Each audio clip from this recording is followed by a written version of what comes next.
বিশ্বরূপ দিয়ে পরিচিত ক্রীড়া সংগঠক হিসেবে সিএবি থেকে বিওএ সর্বত্র তার ভূমিকা অনস্বীকার্য। এখন রাজনীতিতেও যোগ দেন। মানুষের জনপ্রিয়তায় অনায়াসে 48 নম্বর ওয়ার্ডের পুরপিতা হন। কৃষ্টি সংস্কৃতি ঐতিহ্যে সাজিয়ে তোলেন তার ওয়ার্ড। বাংলার মনীষীদের মূর্তি বসিয়ে তাদের প্রতি শ্রদ্ধা প্রদর্শনও করেন তিনি। তবে তার অন্য একটা কাজ একেবারে প্রচারের আড়ালে থেকে করেন। তার সংস্থা দি রেফিউজ বছরের পর বছর অনাথদের জন্য কাজ করে চলেছে। তার ভালোবাসায় মমতায় বড় হচ্ছে অনাথরা। দেখতে দেখতে দি রেফিউজ প্রতিষ্ঠানের 125তম বর্ষপূর্তি হয়ে গেল।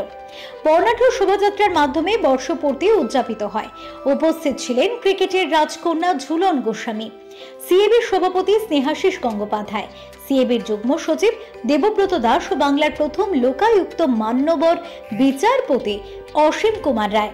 সুসজ্জিত বর্ণাঢ্য শোভাযাত্রায় উপস্থাপিত হয় বাংলার সংস্কৃতি ও কৃষ্টির এক টুকরো মুহূর্ত। দেখুন, সেটা তো একটা অন্য বিষয়। রেফিউজ এমন একটা প্রতিষ্ঠান, নিঃসন্দেহে বাংলার গর্ব বলতে পারেন, এবং বাংলার আত্মার সাথে রেফিউজের একটা অঙ্গাঙ্গিক জড়িত হওয়ার ঘটনা আছে। এবং আমাদের এই 125 বছরে আমরা কমপক্ষে 30,000 ছাত্রছাত্রীকে মানুষ করে সমাজের মূল স্রোতে ফিরিয়ে দিয়েছি। রেফিউজ কি? রেফিউজ কেন? রেফিউজ হচ্ছে তাদের জন্য আশ্রয়হীন সেই সমস্ত শিশুদেরকে মানুষ করে তোলা। তা যদি আমরা মানুষ করতে না পারি, শিশুরা কি হবে? শিশুরা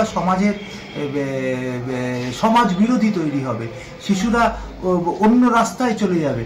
আমাদের কাজ হচ্ছে সেই সব শিশুদেরকে সমাজের মূল স্রোতে রাখা, মানুষ তৈরি করে। এবং এটাই আমাদের আনন্দ যে 125 বছরে আমাদের পরিসংখ্যান বলছে 30,000-এরও বেশি ছাত্রছাত্রীকে আমরা মানুষ করে সমাজের মূল স্রোতে রেখেছি।